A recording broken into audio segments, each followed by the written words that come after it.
우리는 예수님을 기다리는 대림절 두 번째 주일 저녁을 보내고 있습니다.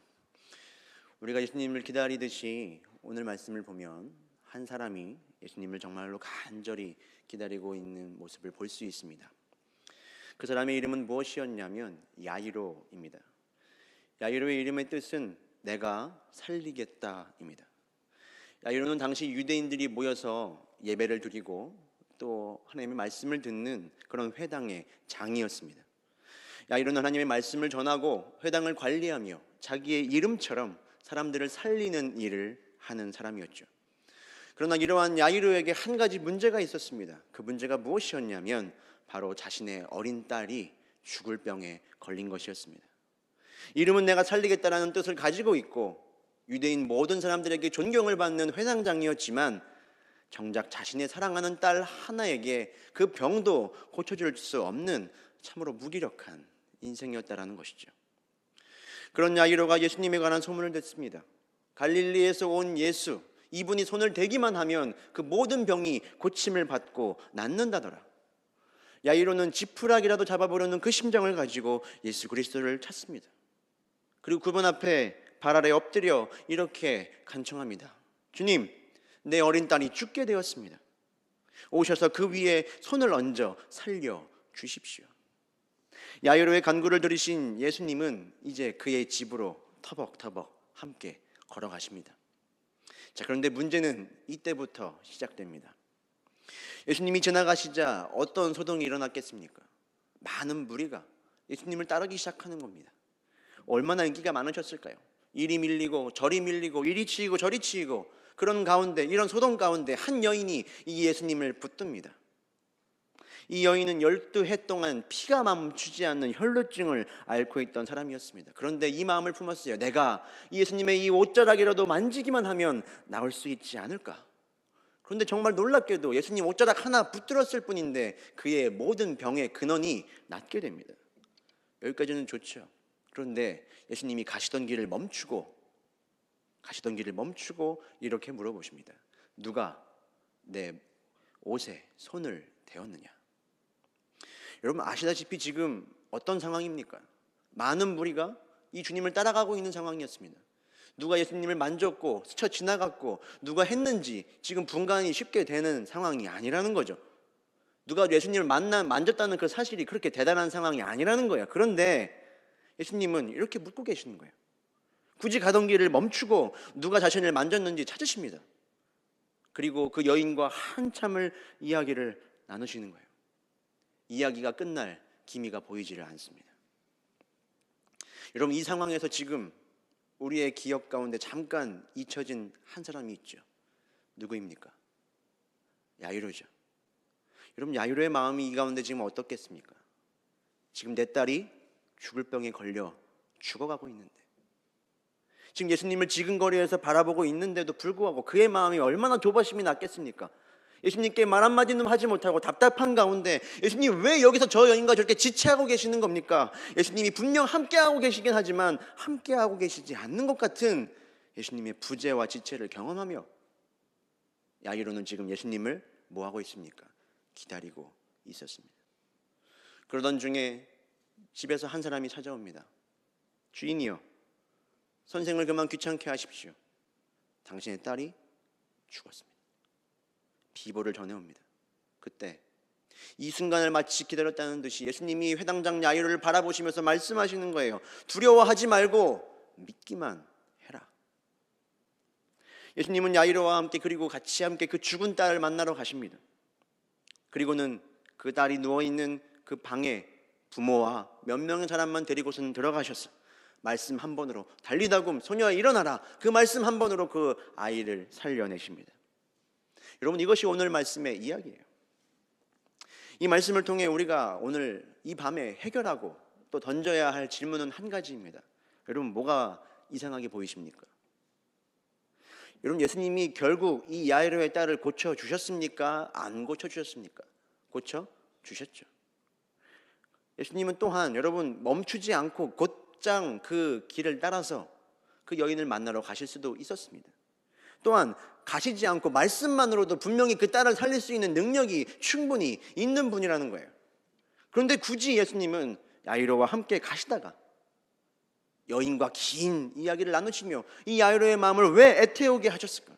그의 마음이 왜 녹아내리게, 왜 가난해지게 주님은 그를 기다리게 만드셨을까요? 왜 주님 그렇게 하셨을까? 이게 바로 오늘 말씀이 우리에게 던지고 있는 질문입니다. 사실 오늘 이 말씀은 두 가지 이야기가 한데 어우러져 있습니다. 이제 눈으로 보이십니까? 야이로가 딸을 살리고자 하는 그 긴 이야기 가운데 어떤 이야기가 들어가 있습니까? 12해 동안 혈루증 앓았던 이 여인의 이야기가 쏙 들어가 있는 상황입니다. 이게 문학적인 용어를 사용하자면 옴니버스 구조라고 하는데요, 한 가지 주제가 쫙 이어지는 가운데 몇 가지 이야기를 가운데 한 주제로 이어지는 내용입니다. 조금 더 쉬운 비유를 들자면 여러분 샌드위치 다들 아시죠? 샌드위치요? 이게 샌드위치 구조입니다. 빵과 빵 사이에 여러분 내용물이 있습니다.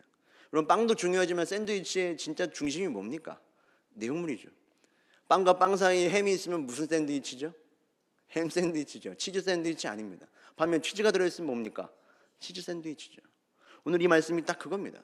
마찬가지로 오늘 우리가 이 말씀 전체를 이해하기 위한 그 증거와 단초를 어디서 찾아야 됩니까? 이 혈루증 걸린 여인 이야기에서 우리가 찾아야 한다는 거예요. 야이로를 왜 주님이 기다리게 하셨을까? 그 말씀에 대한 답을 위해 우리는 25절부터 34절 말씀을 다시 한번 보아야 합니다. 우리 25절, 26절 말씀 한번 같이 읽어보도록 하겠습니다. 함께 읽습니다.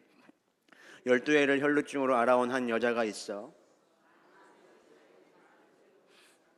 가진 것도 다 허비하였으되 아무 효험이 없고 도리어 더 중하여졌던 차에. 아멘.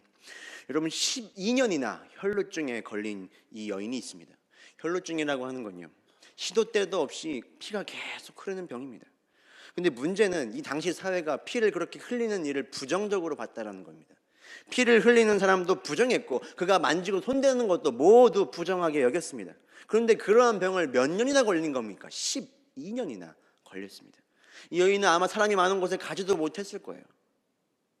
성경은 여러분, 성경에서 12은 완전수입니다. 12 지파, 12 제자. 12이라는 의미는 완전하다는 의미가 있습니다. 뭘 의미하냐? 이 여인이 12년이나 고통에 있었다는 의미는 그가 완전히 괴로웠고 어디로도 회복할 만한 기미를 발견할 수 없는 절망적인 상황이었음을 표현하고 있는 거예요. 많은 의사를 찾아가 봤지만 아무 효험도 없었고 가진 재산은 허비했고 그 병은 더욱 악화되었습니다. 그때 이 여인이 예수님에 대한 소문을 들은 거예요. 정말 마지막이다. 정말 마지막이다. 예수님 한 번만 붙들어 보자. 내가 그분의 옷자락이라도 만질 수 있다면 내 병이 낫지 않을까? 그리고 놀랍게도 그 병이 낫게 되죠.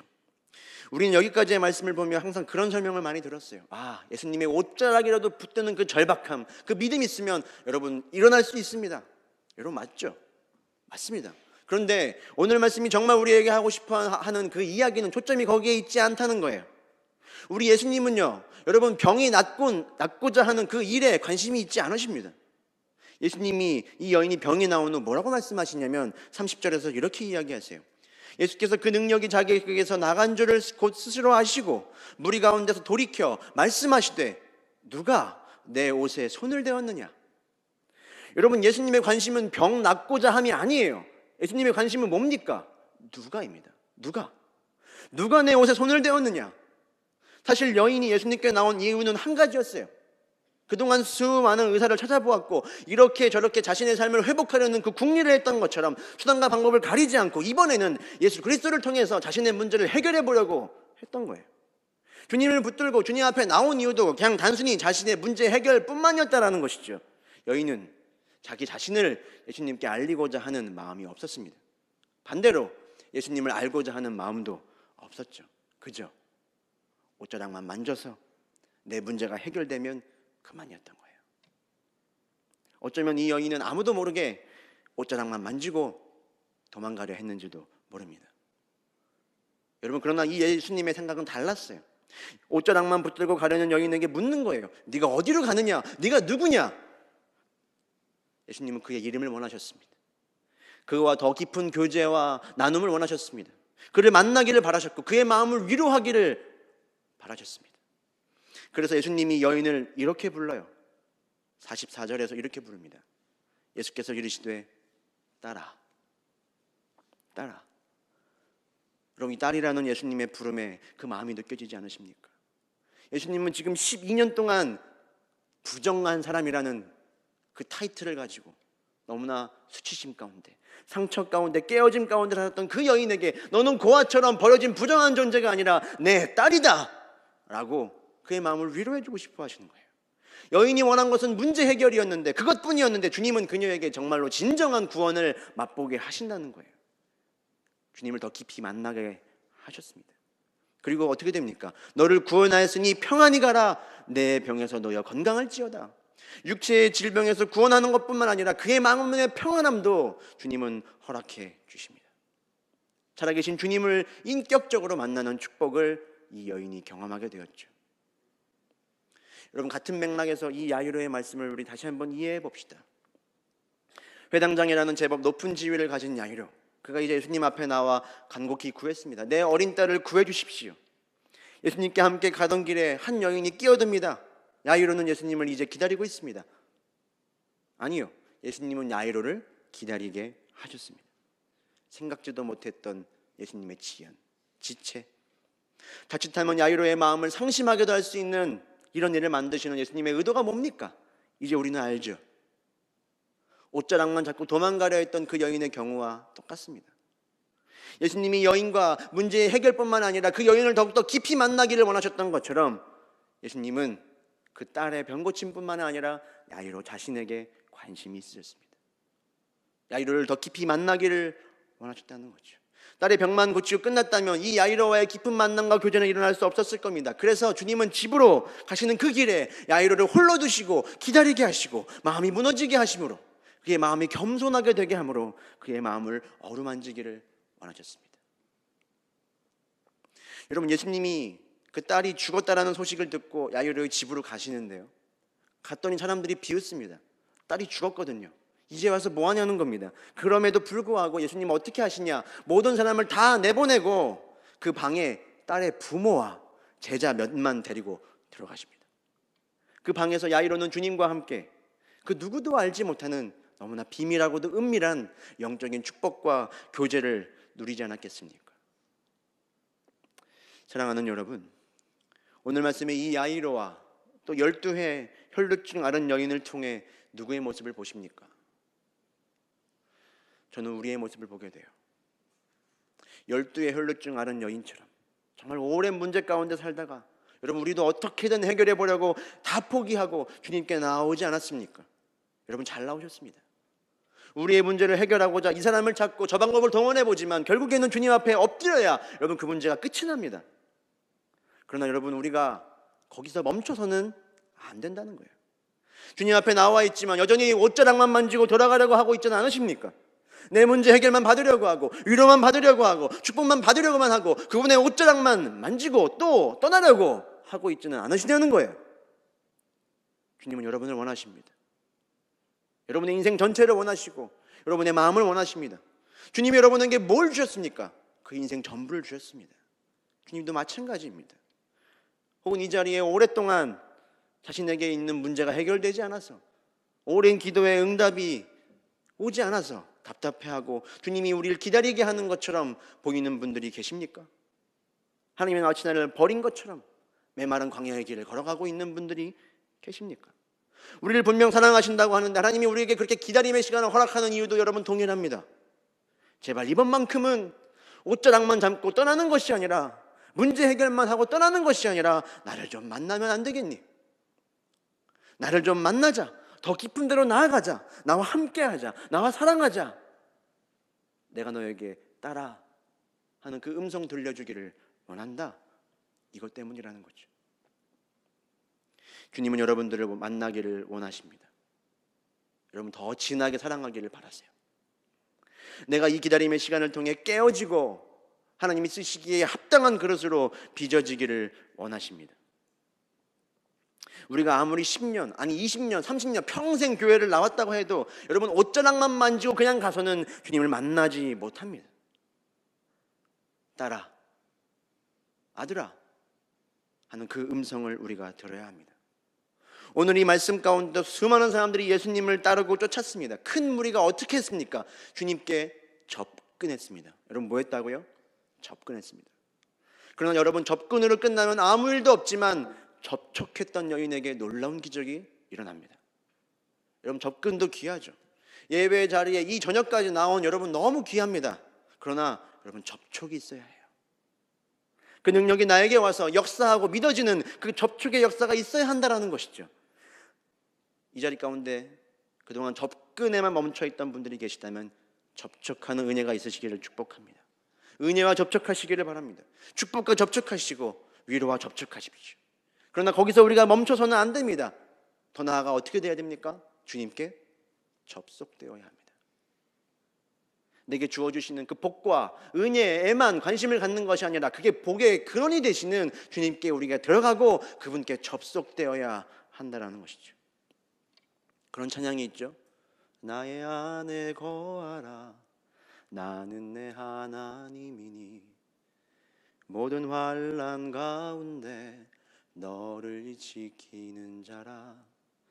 두려워하지 말라, 내가 널 도와주리니 놀라지 말라, 내 손 잡아주리라. 여러분, 주님이요 그 방에 들어가셔서 그 딸의 손을 잡으시고, 오늘 이 찬양처럼 그 딸의 손을 잡으시고 말씀하십니다. 뭐라고 말씀하시냐? 41절 말씀이에요. 우리 같이 읽겠습니다. 41절입니다. 그 아이의 손을 잡고 이르시되 달리다굼 하시니 번역하면 곧 내가 내게 말하노니 소녀야 일어나라 하심이라. 아멘. 뭐라고 말씀하셨습니까? 달리다굼. 여러분, 한글 성경으로는 알 수 없지만 이 달리다굼은요 조금 다른 언어로 쓰여져 있습니다. 신약 성경은 다 여러분 헬라어라는 성경으로 써 있는데 이 달리다굼 한 단어만큼은 아람어로 써 있습니다. 당시 로마 사람이나 이방 사람들은 봐도 알 수 없고 이해할 수 없는 이 히브리인들만 사용하던 아람어, 예수님이 왜 이 아람어를 사용하여 말씀하셨을까요? 주님께 접근하고 주님께 접촉하는 사람들은 알 수 없는 정말로 은밀한, 접속한 사람만 알 수 있는 은혜가 있다라는 사실이에요. 달리다굼의 뜻이 뭡니까? 성경에 말하듯 소녀야 일어나라입니다. 지금 외면상으로는 누가 일어났습니까? 소녀가 일어났죠. 그러나 그것을 끝이었을까요? 그 자리 가운데 그 놀라운 은밀한 비밀을 본 그 모든 사람들, 특히 마음이 한없이 겸손해지고 가난해져 있던, 주님만 바라보고 있던 야이로의 인생도 여러분 어떻게 했겠습니까? 달리다굼 하지 않았겠습니까? 말씀을 마무리합니다. 여러분, 또 옷자락만 만지고 가시겠습니까? 큰 무리들처럼 주님만 쫓다가 여러분 끝나시겠습니까? 우리 주님께 더 깊이 나아가십시다. 주님을 기다리던 그 기다림 가운데 더 깊이 주님을 만났던 야이로처럼 이 대림절 예수 그리스도를 기다리는 우리 모든 성도들이 예수님을 더 깊이 만나게 되기를 주님의 이름으로 축원합니다.